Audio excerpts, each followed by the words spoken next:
విషాలు ఓర్చుకుంటే పోయే ప్రాణం కోసం నేను ఎప్పుడూ భయపడాను. నేను నా జీవితంలో చూడాల్సినటువంటి చూసేసా. 3,000 రూపాయల బాడీ ఇంట్లో ఉన్నా, ఇప్పుడు సొంత ఇంట్లో బతుకుతున్నా. స్కూల్ కు నడుచుకుంటా పోయినా, ఇప్పుడు కాలేజీకి కార్లలో పోతున్నా. గంజి నీళ్లు తాగినా, బెంజు కార్లలో తిరిగినా. అమ్మ ఒడిలోని ధైర్యాన్ని చూసినా, జైలు గోడల మధ్య నుండి రాక్షసత్వాన్ని చూసినా. నాకు ఇక్కడ ఆస్తులు లేవు, వ్యాపారాలు లేవు. ఇది ఒక ఎస్సీ సామాజిక వర్గానికి రిజర్వ్ అయిన నియోజకవర్గం. ఇక్కడ నాకు పదవులు వచ్చేది కూడా లేదు. కానీ ఎందుకు కష్టపడి తిరుగుతున్నా అంటే, నన్ను, నా కుటుంబాన్ని నమ్ముకొని కొన్ని వేల కుటుంబాలున్నాయి ఈ నియోజకవర్గంలో. వాళ్ళందరూ చిరునవ్వుతో ఉండే రోజున ఈ నందికొట్కూరు దరిదాపుల్లో కూడా నేను రాను. కానీ వాళ్ళు కష్టాలలో, బాధలలో ఉన్నప్పుడు నా చివరి శ్వాస వరకు పోరాడతా తప్ప వాళ్ళను విడిచిపెట్టి నేను పోను.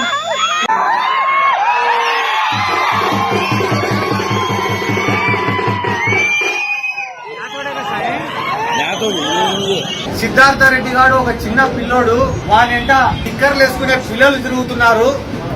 ఎవరున్నారా అని చెప్పి అన్నారు. అటువంటి 19 ఏళ్ల పిల్లోడు ఆ రోజు ఆ సిద్ధార్థ రెడ్డి నాయకత్వాన్ని నమ్మి, నా నాయకత్వాన్ని బలపరిచి నా వెంట కొన్ని వేల మంది తిరిగినారు. ఎవడైతే మనం ఇబ్బంది పెడితే సిద్ధార్థ రెడ్డి పార్టీ ఇడిచిపెట్టి పోతాడని అనుకుంటున్నారో వాళ్ళందరూ కూడా ఆ పైన ఉండేది చదవండి సార్. ఓపిక ఉన్నంత వరకు కాదు, ఊపిరున్నంత వరకు జగన్మోహన్ రెడ్డి గారితోనే ఉంటా. నాకు తెలిసి ఇంకా చంద్రబాబు నాయుడు గారు ఇంకొక 20 ఏళ్ల క్రితం రాజకీయం చేస్తున్నాడు తప్ప ఆయన చిప్పు అప్డేట్ కాలే ఇంకా. కాబట్టి ఇంకా ఆయన ఎంతసేపు ఉన్నా కూడా ఎక్స్పైరీ డేట్ వచ్చేసింది.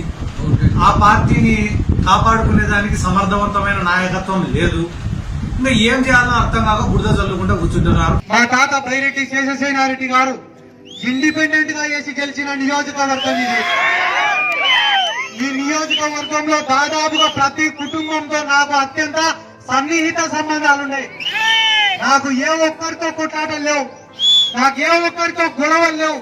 గ్రూపిజం కట్టే వ్యక్తిని కాదు నేను. నేను ఆశించేదంతా మీ ప్రేమ, ఆప్యాయత, అభిమానం అంతే. ఒక్కసారి మీ అందరూ రుణం తీర్చుకునేదానికి నాకు అవకాశం ఇవ్వండి. వైఎస్ఆర్ పార్టీకి ఫ్యాన్ గుర్తుకు ఒక్క ఓటేయండి. ఈ నందికొట్కూరు నియోజకవర్గానికి అభివృద్ధి అంటే ఏంది, అభివృద్ధి చేయడం అంటే ఏంది అనేది నేను చేసి చూపిస్తా. సిద్ధార్థ రెడ్డి గారు లేనంత వరకు నందికొట్కూరే గుర్తు రాలే వాడికి.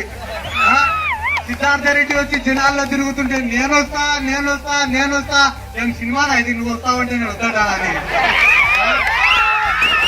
ప్రజలలో ఆయనకు వస్తున్న ఆదరణను చూసి ఓర్చలేక అప్పటి కాంగ్రెస్ ప్రభుత్వం ఆయన పైన 13 తప్పుడు కేసులు పెట్టింది. 16 నెలలు జైలుకు పంపించింది.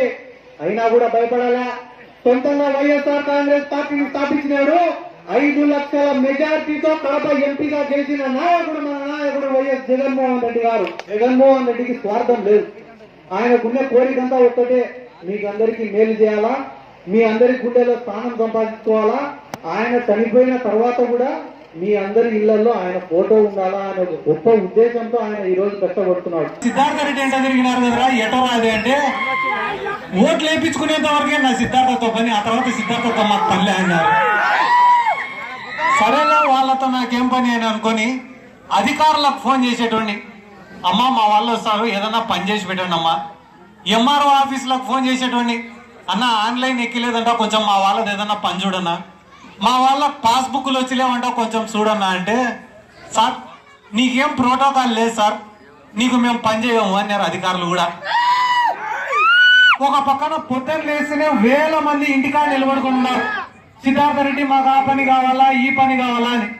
ఇంకో పక్కన ఫోన్ చేస్తే అధికారులేమో నీకేం ప్రోటోకాల్ లేదు, మేము నీకు పలకము అని అన్నారు.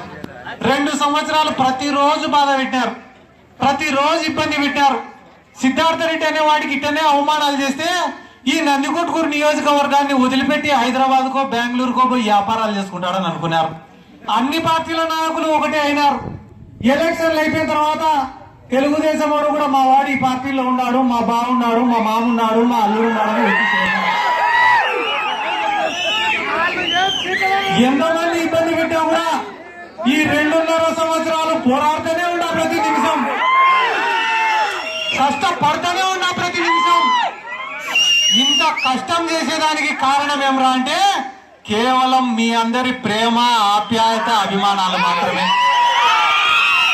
నందికొట్కూరు నియోజకవర్గంలో గాని గ్రామాలలో గాని ఏ ఒక్క అమాయకుడి పైన చెయ్యి పడినా కూడా చెప్తున్నా డైరెక్ట్ దాడులకు కూడా నేను తెగబడతానని చెప్పి తెలియజేసుకుంటూ, జగనన్నను విమర్శిస్తున్నారు, వైఎస్ఆర్ కాంగ్రెస్ పార్టీ పైన, ప్రభుత్వం పైన బురద జల్లుతున్నారు తప్ప వేరే కారణం ఏం లేదు. వాళ్ళు ఎంత ఏడ్చినా, ఎంత బాధపడినా వాళ్ళందరి రాజకీయ జీవితాలకు సమాధి పడింది, తెరబడింది. ఇంకా ఉండేదేమన్నా ఉందా అంటే భవిష్యత్తు మొత్తం కూడా యువకులదే రాజ్యం. కాబట్టి యువకులకు కూడా నేను చెప్పే మాట ఏమరా అంటే, కష్టపడండి, ప్రజల్లో ఉండండి, పని చేయండి. అదే మనకు దారి చూపిస్తుంది. ఎల్లప్పుడూ జగనన్నకు ఒక అండగా, తోడుగా మేము నిలబడతాం. ఇన్ని రోజులు ఆయన మమ్మల్ని చూసుకున్నాడు, ఇప్పటి నుంచి ఆయన పైన ఈగ వాళ్ళకుండా మేము చూసుకుంటామని కూడా ఈ సందర్భంగా మాటిస్తూ. Please subscribe Dot News.